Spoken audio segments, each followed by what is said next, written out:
In an industry stuffed with marketing bullshit, empty promises, and shiny suited liars, one woman's had enough. She knows what it's like to have the wrong clients, no money, and no time for fun. But she also knows how to fix it. And on the Business for Superheroes show, she promises to tell the down and dirty truth about business, sales, and running away with the circus. Here's your host, Vicky Fraser.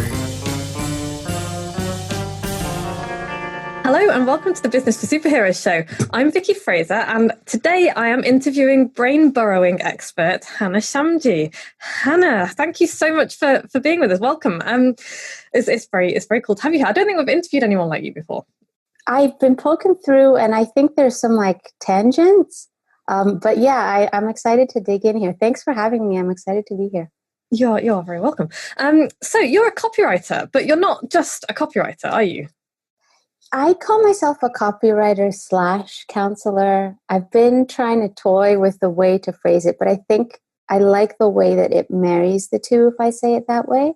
Okay. And so the reason I say that is because I help companies talk to their customers and just understand the customers on their terms. So in the copywriting world, as you know, that's customer interviews and pulling voice of customer data, really just to help companies sell better, land more customers, and speak their customers' language so that they can actually build a meaningful, lasting relationship.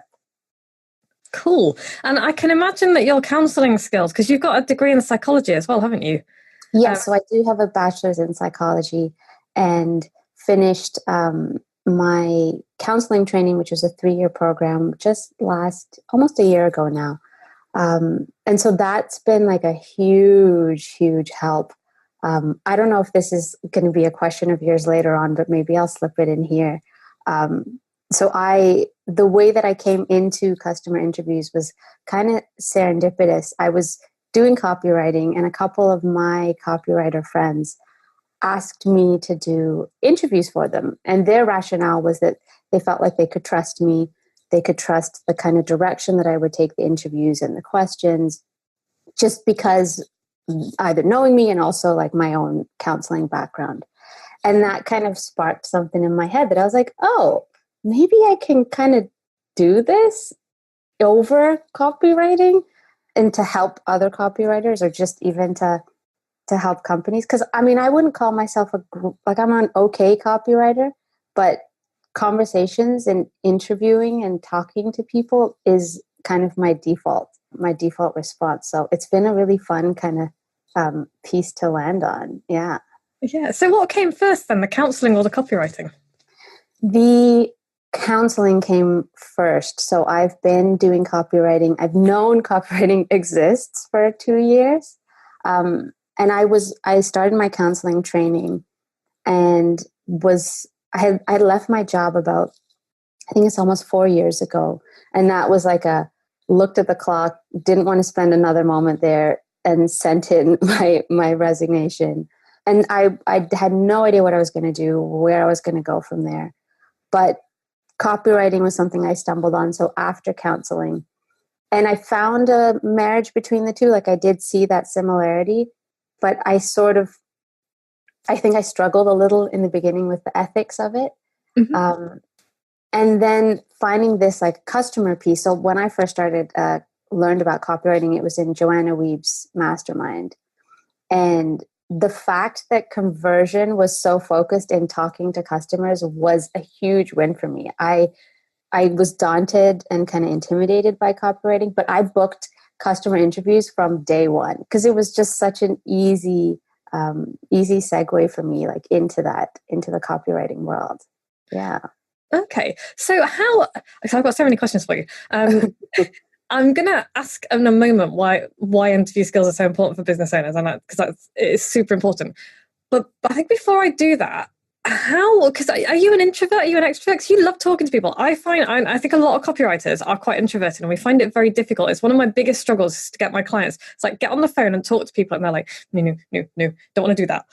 So did you find that a struggle? It's always come naturally to you by the sounds of it? So I would call myself pretty socially awkward. to the point that, you know, if like sometimes you're walking down the street and you see someone that you know, I will say that I go out of my way to like not be seen by that person. Yeah. Because it's so, like, there have been times where I'm trying to flex that muscle and not be such a wimp about it.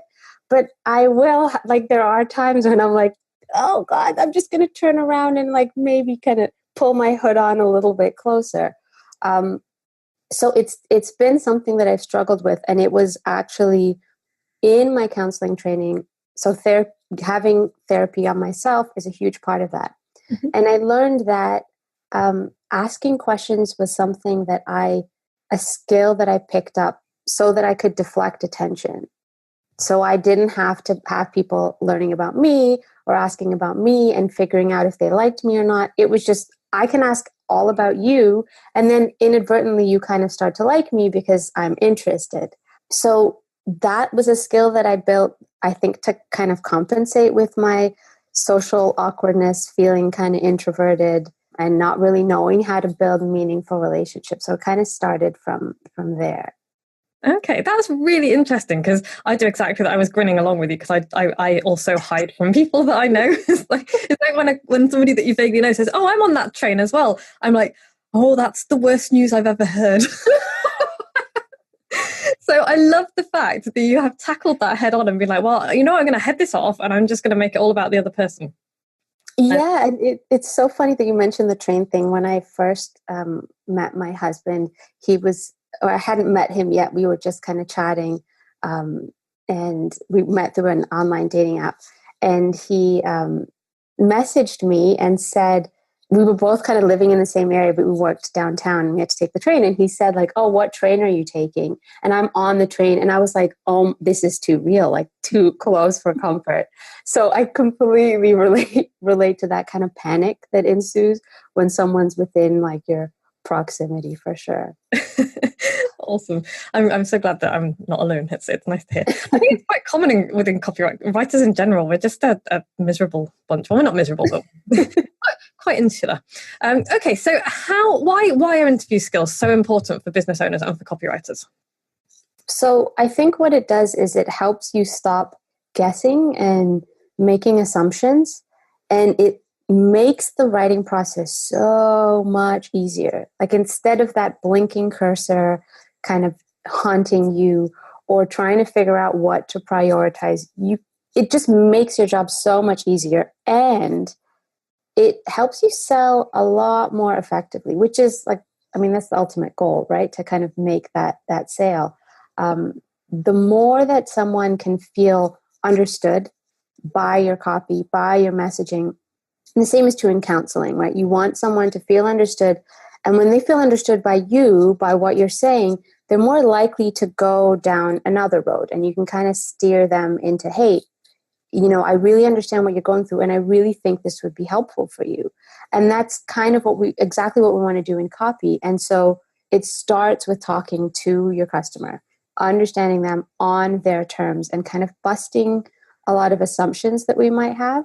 And then that will just kind of inform the whole sales process, the way that you communicate to them throughout that entire sales cycle. Yeah. So I'm guessing that you advise people then to build that into part of the building their customer avatar, because I think a lot of business owners shy away from that, and they do I mean, it is useful. It's a useful exercise to put yourself in someone else's shoes, but I think a lot of people, do you find a lot of people try and hide behind that rather than actually talk to people? Yes, I think it's easier, right? And it is so it's easier in the comfort sense, and it's also easier because we think we know a lot of things about other people. And it happens in normal conversation. Like you shared that train story, and I was like, oh, I can absolutely relate. And yet there's probably a lot of differences and nuances there that distinguish the two stories. So it's really easy to want to fill in the gaps because it makes us feel like we know what we're doing, or we don't want to. It's difficult to admit that we might not fully understand our customer, right? Like, especially if it's our own business. But it's something I absolutely recommend. It just, not only is it about the understanding, but the messaging that you can get, like the number of times I have taken something a customer has said to me in conversation and plopped it into like a headline that works perfectly is just, it just makes it so much easier to write compelling copy. Brilliant. Excellent. And what do you find because I know people find this, we've said it before, people find this very difficult. So what do you think the biggest frustration most business owners face when they're trying to get these client interviews, when they're trying to write the better copy? What do they struggle with when they're talking to people? So in the actual conversation, I think you mentioned a piece of it earlier, this sort of introverted self that comes up, right? And it's that married with the fact that I hear from a lot of folks, and I felt this way too, that if I just have a question list, I should be fine because it's just talking, right? And I can ask questions and people can answer them and it should be okay. And I think the problem that comes up there is you don't actually get the depth of insight that you could get if you had a little more direction on how to navigate those conversations. So there's a lot of unintentional and unintentional bias that we introduce into the interview purely because we're either asking questions the wrong way or we're a little unsure of how to build rapport, how to keep people on point and on task, so that and keeping them comfortable so that they can actually bring whatever they want into the conversation. So but I think the biggest piece is coupled with the introvertedness, the sense of like, do I really need to prep for this? It's just talking, and I know how to talk, and that should be fine. Yeah. So can you give us a couple of examples of questions that can inadvertently bias your interviewee? Because I suspect I ask the wrong questions quite a lot. So can you give us an example of things to avoid?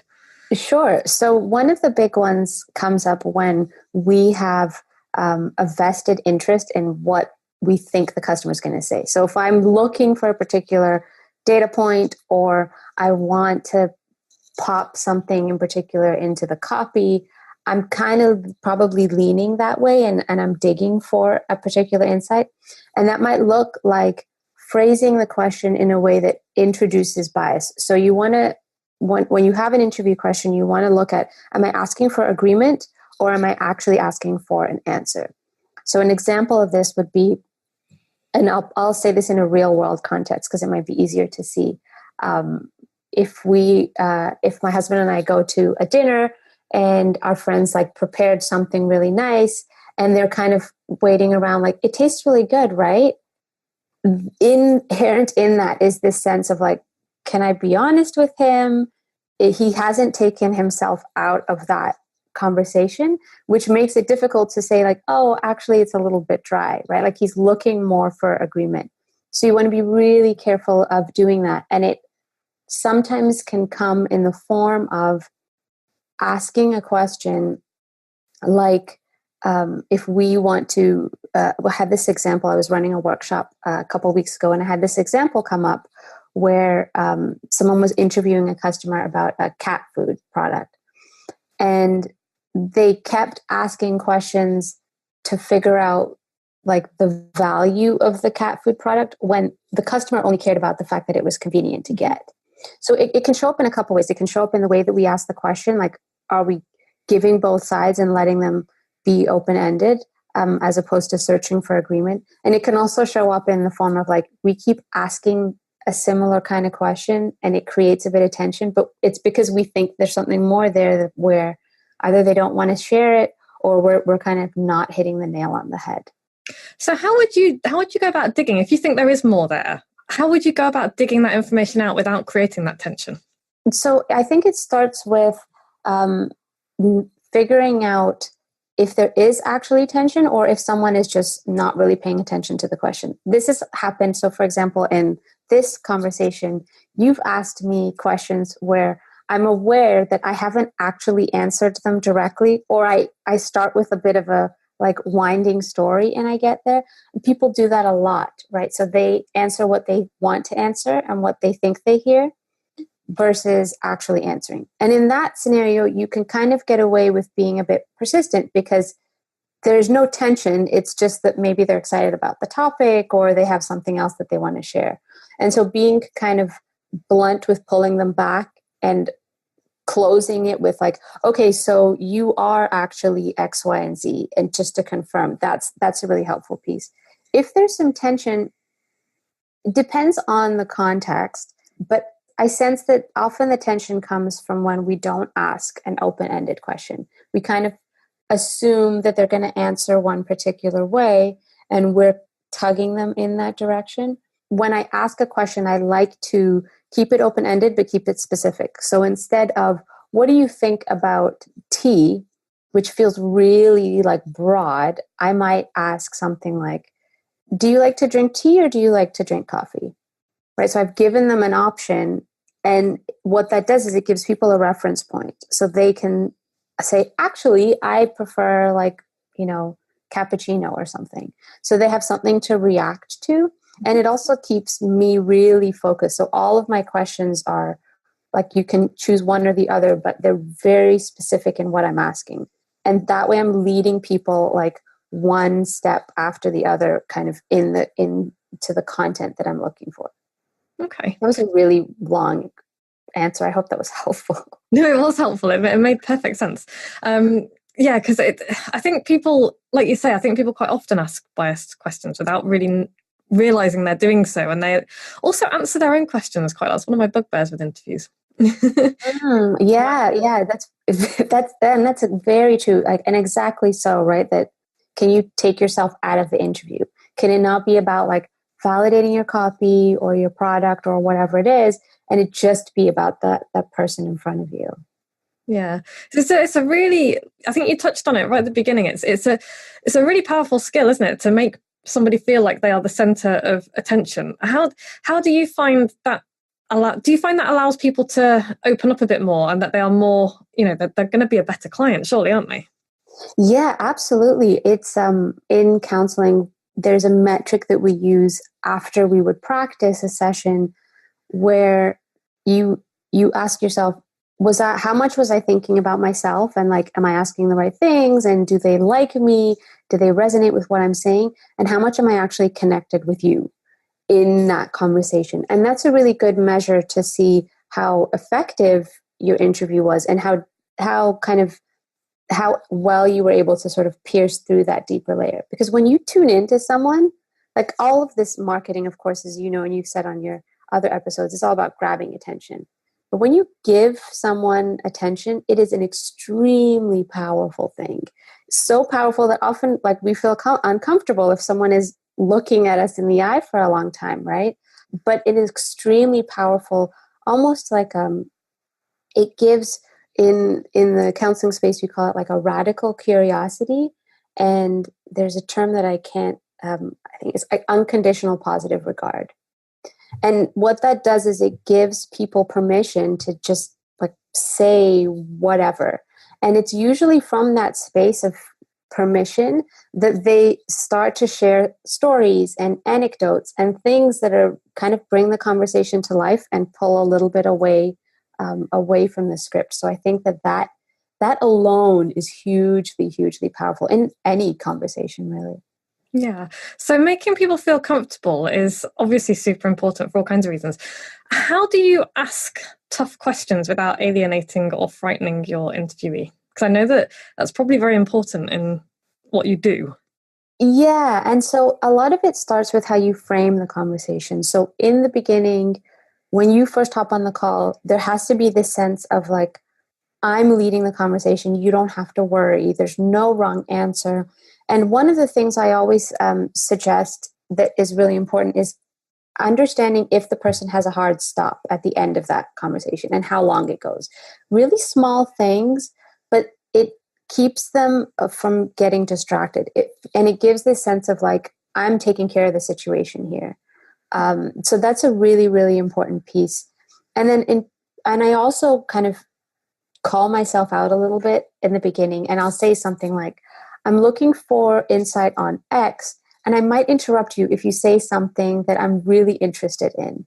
So what that does is it kind of communicates that I'm going to be taking the reins a little bit, and it gets their buy-in so that when I do come around to like these tough questions, I've already set the stage for it. It makes it easier for me to jump in and push a bit more. But I am also a fan of being transparent. So if somebody is not answering, or I feel like they're giving maybe a short answer or kind of like a 2-word answer, and it keeps happening, if I've tried a few different things, I'll say something to the effect of like, I might ask like about that, is this a topic that you're interested in? Or do you have more to say about this? Is there another piece that you want to share? Are you short for time? So I'll give them outs. And often that helps to open up the dynamic a bit. It lets them know that maybe they're communicating something to me that they don't mean to. And it kind of softens the situation. But it does take practice. Like I will stand in front of the mirror and like practice these questions to build that muscle. Okay, yeah, like everything else, I guess it takes practice.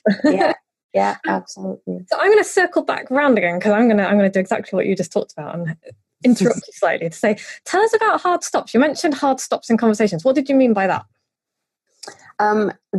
The hard stop piece is if I know that they only have 30 minutes to work with, I want to know that up front. And I say this in interviews because people often agree to an interview and then they don't really prioritize it. So, and why would they, right? Like it's a conversation for us, for our benefit. And so they end up only having 20 minutes or they have 15 minutes. And if I don't know that up front, they're kind of giving me really short answers and kind of looking at the door the whole time versus me acknowledging that. And it sort of softens the tone. Like, okay, I'm only going to keep you for this amount of time. It also gives you liberty to push the conversation in a certain direction. You can kind of be like, okay, I'm gonna jump back to this piece because that was really important and I want to be cognizant of our time. Or I'm going to interrupt you here because I know you have to go and I really want to ask this one question. It gives you a bit more liberty to take more charge of that conversation. Okay, cool. Thank you for that. I think that people will find that useful because it's not something that I'd really thought about before. So it's been useful to me if nobody else. So I'm going to ask a couple of specific questions. What are the worst questions to ask people if you want to get information out of them? I would say, and now this isn't a hard and fast rule, but so open-ended that are like too huge, like what do you think of X? You're giving up too much. It's too broad. You're giving up too much control of the conversation. I don't like to use that word control, but you just don't know where the person's going to go. And another question I encourage folks to steer clear from is a question that starts with why. This depends hugely on the rapport that you've built. So why questions, like I use them a lot, but it depends on the conversation. But what it does when it's with someone new is that it kind of makes them feel a slightly on the defensive. And the initial response that you'll get, if you notice, is they might kind of look to the like corners and their initial thing might be, I don't know, and so you want to eliminate that hesitation because it tells you that they're stepping into this kind of cognitive space to validate something and give you a rationale for something when they might not actually have one. And so I kind of dust those off and instead you might ask things like, how come? Or what made you decide to do X? And that opens it out in a way that will sort of take the emotional aspect out of it and put them kind of less on the spot, if that makes sense. Okay, that's a really useful piece of information. Why questions can be quite pointy, can't they? They can, and it's effective. Like there are absolutely times that I will use it, but I notice that depending on how someone asks and how well I know them, it can kind of make me feel like I have to come up with something to validate that answer. So yeah, pointy is absolutely the right word. So almost like they're giving you the answer they think you want to hear rather than the truth. Yeah, and I think in business this is so important because people don't always think about, they don't have one rationale for why they do something, and it's not always a clear-cut rationale. And so when we ask like, why did you decide to buy X? The response might be, well, let me give you something that's tangible for you, as opposed to, I actually don't know. There are a whole bunch of factors into play, and that's the answer that you want because you can kind of unpack that. So yeah, people will then try to insert into your question as opposed to answering that reality for sure. Okay. And how do you stay in control and stop your interviewee going off on a tangent? I know we've touched on that a little bit. one of the things I say is to pay attention so that you can jump in early. When you take like a lot of time between the person going off on a tangent and you then asking your question, what happens is that if your question has nothing to do with what they just said, it can give this sense of like, oh, I feel like I said something that was irrelevant. And that awkwardness, you want to get rid of that. So if someone starts going off on a tangent, in interrupting them early and saying, actually, can we pause for a sec? I want to ask you about what you just said, and I want to catch it before we go further. That takes that kind of like, can you just really listen to what they're saying so that you don't miss those opportunities, and you're not kind of like, eye on the clock, like, okay, how do I reroute back? It'll really eliminate a lot of that anxiety. Okay, that's really interesting. I was just thinking about that, and I think a lot of people will be listening to this and thinking, okay, so you've given us some really nice ways to interrupt, but how do you interrupt without feeling rude? Because it's, we're taught as kids it's rude to interrupt. So how do you do that?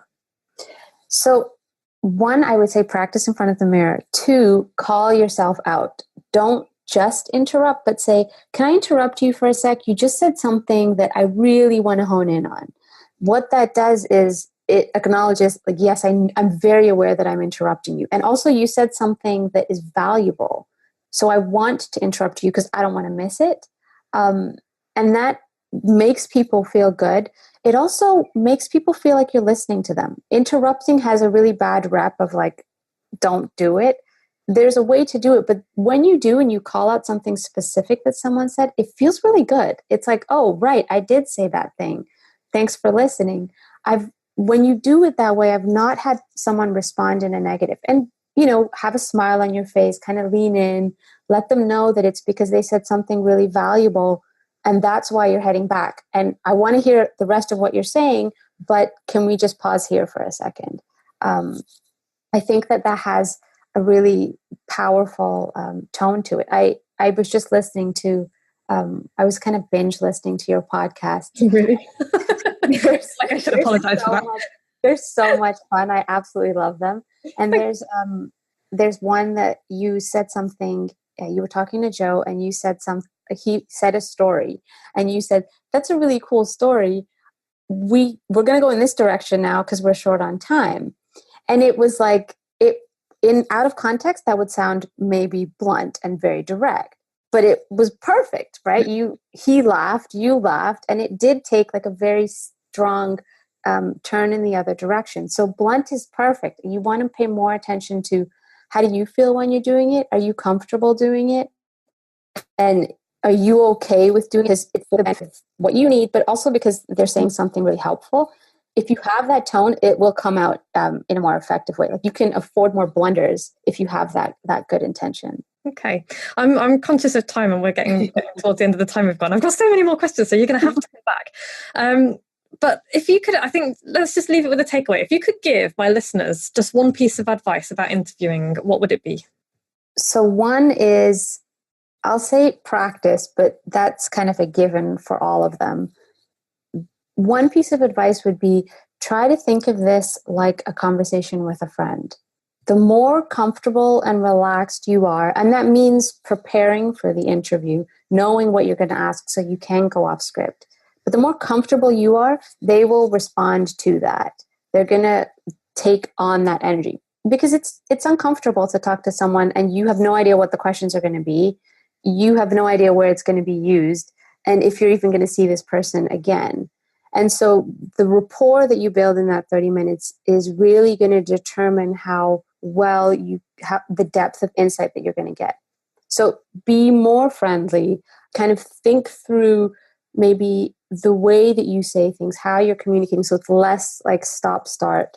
But the more comfortable you are, the more that's going to come across. So think of them like a friend and appreciate that they're kind of doing you a favor. Even if they're getting an incentive out of it, they're giving you their time and they're helping you. So take charge, kind of be more friendly, even if they're not, because that's really going to set the tone for that conversation. I know that that's like not a tangible like hack per se, but it really does work wonders. Yeah, disarming people really is it's a fantastic it's not even a tactic, it's just a way to be, I think, a way to Yeah, I love that word, disarming. Absolutely. This has been so brilliant, and I know that what you do is going to be so useful to so many people. So where can we find out more about you? Yeah, so hop on over to my website, hannahshamji.com. There's something that I've kind of put some thoughts into. I reviewed a transcript there that you can see, and just kind of see the way that you should start thinking about those questions. And yeah, hop on my email list. I have my own podcast I'm starting. But yeah, I think that's probably the best way to get into my world and hear me blab about this a little more. Fantastic. So that's hannahshamji.com. Perfect. Yeah, and I'll put the URL in the show notes as well. And your name, just to check your name spelling, is Shamji. Is that right? Perfect. Cool. Okay, but the link will be in the show notes. Guys, go and learn. Hannah's website is fab. There's so much useful information on there. Go and have a look around it, have a poke around, and get in touch with it if you would like any help with interviews. This has been so cool. Thank you so much. Thank you. You guys can't see, but I'm like smiling ear to ear. This has been a ton of fun. Thanks so much for having me. Oh, you're so welcome. And we're definitely going to have you back because I have more questions for you. Awesome. But in the meantime, Joe will be back same time next week. And yeah, just go interview people, as many interviews as possible. The more yes. about people, the better. Super. Thank you so much, guys. Thanks for listening. We'll be back same time next week. Bye-bye. Like what you've just heard? Tell your colleagues, tell your friends, send them to www.businessforsuperheroes.com/podcast.